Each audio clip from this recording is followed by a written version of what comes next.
بسم اللہ الرحمن الرحیم۔ شروع اللہ کا نام لے کر جو بڑا مہربان نہایت رحم والا ہے۔ اے محمد صلی اللہ علیہ وآلہ وسلم، ہم نے تم کو فتح دی، فتح بھی سری و صاف، تاکہ خدا تمہارے اگلے اور پچھلے گناہ بخش دے اور تم پر اپنی نعمت پوری کر دے اور تم کو سیدھے رستے چلائے، اور خدا تمہاری زبردست مدد کرے۔ وہی تو ہے جس نے مومنوں کے دلوں پر تسلی نازل فرمائی تاکہ ان کے ایمان کے ساتھ اور ایمان بڑھے، اور آسمان اور زمین کے لشکر سب خدا ہی کے ہیں، اور خدا جاننے والا اور حکمت والا ہے۔ یہ اس لیے کہ وہ مومن مردوں اور مومن عورتوں کو بہشتوں میں جن کے نیچے نہریں بہہ رہی ہیں داخل کرے، وہ اس میں ہمیشہ رہیں گے اور ان سے ان کے گناہوں کو دور کر دے، اور یہ خدا کے نزدیک بڑی کامیابی ہے۔ اور اس لیے کہ منافق مردوں اور منافق عورتوں اور مشرک مردوں اور مشرک عورتوں کو جو خدا کے حق میں برے برے خیال رکھتے ہیں عذاب دے، انہی پر برے حادثے واقع ہوں، اور خدا ان پر غصے ہوا اور ان پر لعنت کی اور ان کے لیے دوزخ تیار کی، اور وہ بری جگہ ہے۔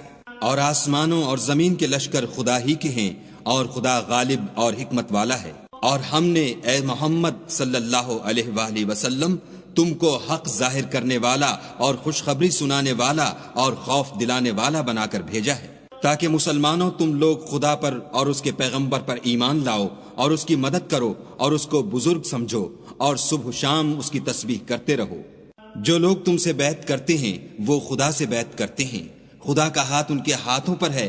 پھر جو عہد کو توڑے تو عہد توڑنے کا نقصان اسی کو ہے، اور جو اس بات کو جس کا اس نے خدا سے عہد کیا ہے پورا کرے تو وہ اسے عنقریب اجر عظیم دے گا۔ جو گنوار پیچھے رہ گئے وہ تم سے کہیں گے کہ ہم کو ہمارے مال اور اہل و عیال نے روک رکھا، آپ ہمارے لیے خدا سے بخشش مانگیں۔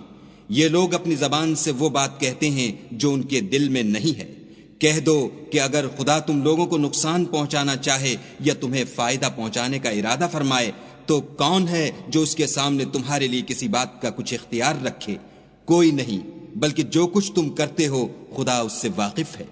بات یہ ہے کہ تم لوگ یہ سمجھ بیٹھے تھے کہ پیغمبر اور مومن اپنے اہل و عیال میں کبھی لوٹ کر آنے ہی کے نہیں، اور یہی بات تمہارے دلوں کو اچھی معلوم ہوئی، اور اسی وجہ سے تم نے برے برے خیال کیے اور آخر کار تم ہلاکت میں پڑ گئے۔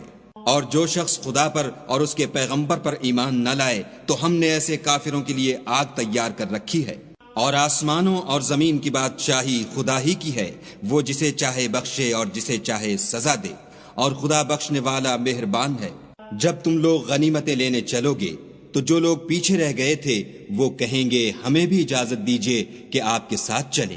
یہ چاہتے ہیں کہ خدا کے قول کو بدل دیں، کہہ دو کہ تم ہرگز ہمارے ساتھ نہیں چل سکتے، اسی طرح خدا نے پہلے سے فرما دیا ہے۔ پھر کہیں گے نہیں، تم تو ہم سے حسد کرتے ہو۔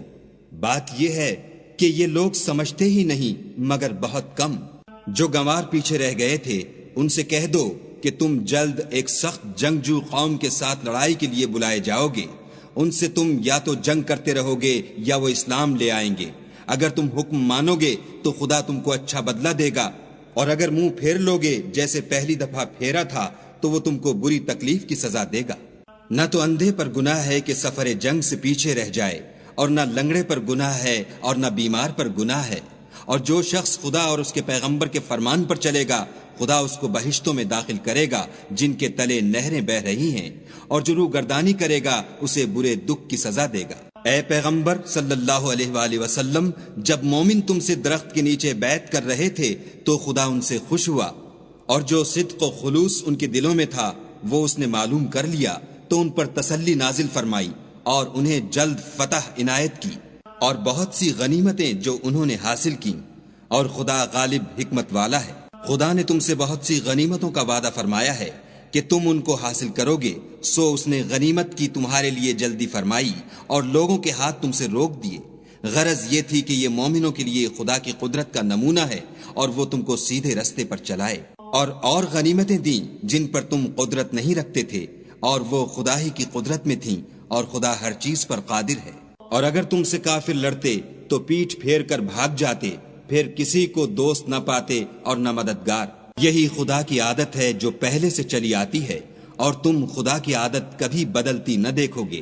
اور وہی تو ہے جس نے تم کو ان کافروں پر فتح یاب کرنے کے بعد سرحد مکہ میں ان کے ہاتھ تم سے اور تمہارے ہاتھ ان سے روک دیے، اور جو کچھ تم کرتے ہو خدا اس کو دیکھ رہا ہے۔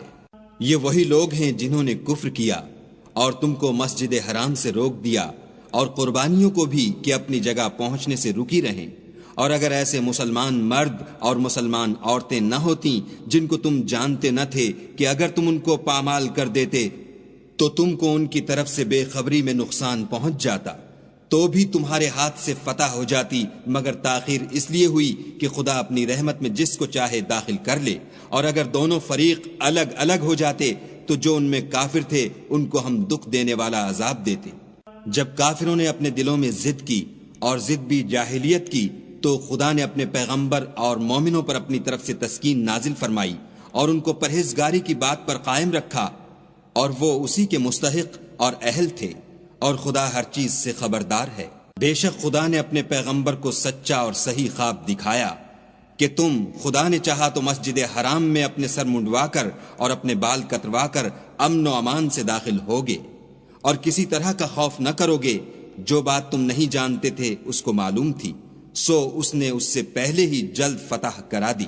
وہی تو ہے جس نے اپنے پیغمبر کو ہدایت کی کتاب اور دین حق دے کر بھیجا تاکہ اس کو تمام دینوں پر غالب کرے، اور حق ظاہر کرنے کے لیے خدا ہی کافی ہے۔ محمد صلی اللہ علیہ وآلہ وسلم خدا کے پیغمبر ہیں، اور جو لوگ ان کے ساتھ ہیں وہ کافروں کے حق میں تو سخت ہیں اور آپس میں رحم دل۔ اے دیکھنے والے، تو ان کو دیکھتا ہے کہ خدا کے آگے جھکے ہوئے سر بسجود ہیں اور خدا کا فضل اور اس کی خوشنودی طلب کر رہے ہیں۔ کثرت سجود کے اثر سے ان کی پیشانیوں پر نشان پڑے ہوئے ہیں۔ ان کے یہی اوصاف تورات میں مرقوم ہیں اور یہی اوصاف انجیل میں ہیں۔ وہ گویا ایک کھیتی ہیں جس نے پہلے زمین سے اپنی سوئی نکالی، پھر اس کو مضبوط کیا، پھر موٹی ہوئی اور پھر اپنی نال پر سیدھی کھڑی ہو گئی، اور لگی کھیتی والوں کو خوش کرنے تاکہ کافروں کا جی جلائے۔ جو لوگ ان میں سے ایمان لائے اور نیک عمل کرتے رہے ان سے خدا نے گناہوں کی بخشش اور اجر عظیم کا وعدہ کیا ہے۔ صدق اللہ العظیم۔